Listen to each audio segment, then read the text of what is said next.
By Michael Biesecker, Jake Bleberg and James Laporta, The Associated Press, Washington. As President Donald Trump's supporters massed outside the Capitol last week and sang the national anthem, a line of men wearing olive drab helmets and body armor trudged purposefully up the marble stairs in a single-file line, each man holding the jacket collar of the one ahead.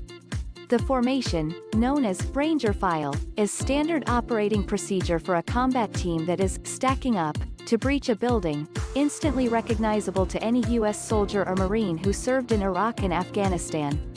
It was a chilling sign that many at the vanguard of the mob that stormed the seat of American democracy either had military training or were trained by those who did.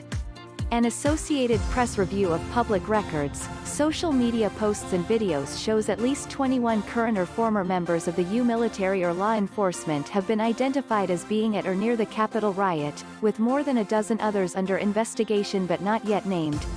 In many cases, those who stormed the Capitol appeared to employ tactics, body armor and technology such as two-way radio headsets that were similar to those of the very police they were confronting.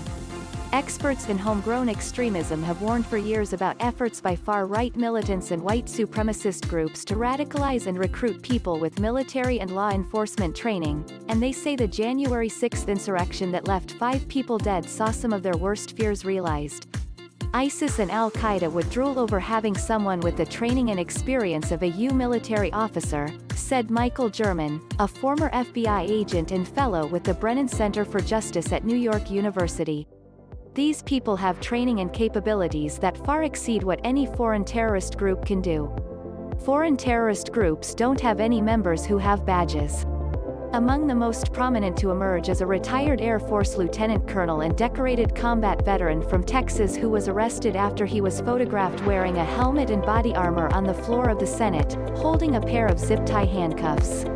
Another Air Force veteran from San Diego was shot and killed by a Capitol Police officer as she tried to leap through a barricade near the House chamber.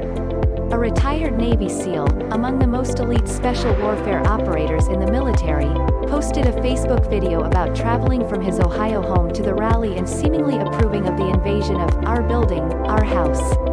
2 police officers from a small Virginia town, both of them former infantrymen, were arrested by the FBI after posting a selfie of themselves inside the Capitol, one flashing his middle finger at the camera.